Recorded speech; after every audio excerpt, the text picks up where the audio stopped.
एक घर में माँ बेटी रहती थी। रात का समय था। दरवाजे पर खटखटाने की आवाज आई। माँ और बेटी बहुत गरीब थे।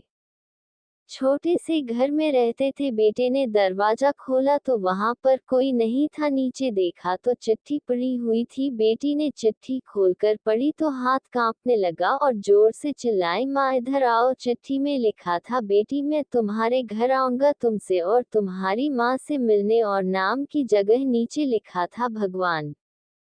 माँ ने कहा, यह शायद हमारी गली के किसी लड़के ने तुम्हें छेड़ने के लिए बहुत ही गंदी शरारत की है। लेकिन बेटी को माँ की बात पर यकीन ही नहीं हो रहा था। बेटी बोली, माँ पता नहीं क्यों मुझे ये सच लग रहा है। माँ को मना कर बेटी और माँ दोनों तैयारी में लग गई। घर भले ही छोटा सा था लेकिन दिल बहुत अमीर। घर पर एक चटाई थी, मेहमानों के लिए थे, निकाल कर बिछा दी और रसोई घर में जाकर देखा तो खाने का एक दाना नहीं था। बेटी और माँ दोनों गहरी सोच में पड़ गए हैं। यदि भगवान सच में आ गए तो खाने में कुछ नहीं दे पाएंगे। आगे पीछे का कुछ नहीं सोचा। बचत के 300 रुपए बेटी के पास थे। पैसे लेकर वे दोनों छाता और कंबल लेकर किराने की दुकान के लिए निकल पड़े। बारिश होने वाली थी और ठंड भी बहुत ज्यादा थी। एक पैकेट दूध, एक मिठाई का बॉक्स और कुल 200 रुपए की चीजें खरीदकर वापस लौट आए, क्योंकि उन्हें लगा शायद भगवान घर पर पहुंच गए होंगे। घर से थोड़ी दूर पहुंची तो देखा कि जोर से बारिश शुरू हो गई और सड़क किनारे एक पति पत्नी खड़े थे और ऑटो पास से गुजरा तो लड़की ने देखा उनके हाथ में छोटा बच्चा रो रहा था। स्थिति कुछ ठीक नहीं लग रही थी। है ऑटो घर के दरवाजे पर पहुंचा। माँ ऑटो से उतरी थी कि बेटी से रहा नहीं गया। बोली, ऑटो वाले भैया जरा ऑटो को उनके पास ले लो। पास जाकर देखा तो बच्चे को तेज बुखार था और उनके पास खाने के लिए कुछ नहीं था। एक तरफ भगवान घर पर आने वाले हैं और दूसरी तरफ ये समस्या। बेटी ने सोचा, भगवान को मना लूंगी, लेकिन यदि इन्हें ऐसे ही हाल में छोड़ दिया गया तो भगवान बिल्कुल भी माफ नहीं करेंगे।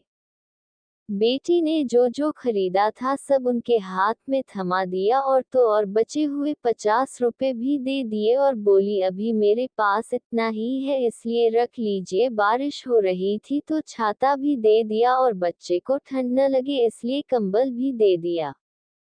वहां से फटाफट घर पहुंचे ये सोचकर कि भगवान आ गए होंगे, लेकिन दरवाजे पर माँ खड़ी थी। बोली, आने में इतनी देर क्यों लगा दी बेटी, और ये देख एक और चिट्ठी आई है, पता नहीं किसकी है। बेटी ने पढ़ना शुरू किया। उसमें लिखा था, बेटी आज तुमसे मिलकर बहुत खुशी हुई। पहले से दुबली हो गई हो लेकिन आज भी उतनी ही सुंदर हो। मिठाई बहुत अच्छी थी और तुम्हारे दिए हुए कंबल से बहुत आराम मिला। छाता देने के लिए धन्यवाद बेटी। अगली बार मिलते ही लौटा दूंगा। बेटी के तो होश उड़ गए।